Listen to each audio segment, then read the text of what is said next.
The UZ47 Skillmaster handles 7 bevel types on a single machine: V-bevel, J-bevel, facing, tapering, double bevel, compound bevel, and cladding removal. All with automatic feed, adjustable from 0 up to 1.4 meters per minute. One setup and you cover the full range of weld preparation profiles most shops will ever need. That versatility matters in defense manufacturing, where the material doesn't forgive shortcuts.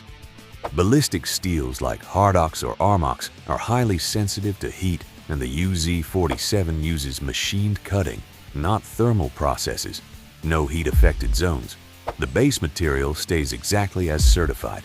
The bevel geometry is precise and repeatable, which is what MIL-STD and standard compliance actually require. Every parameter is measurable and documentable, ready for audit, ready for NDT inspection. The machine handles material from 6 to 60 millimeters with tool adjustment across 3 axes and a 4,000-watt drive. Built for the kind of work where you can't redo the weld.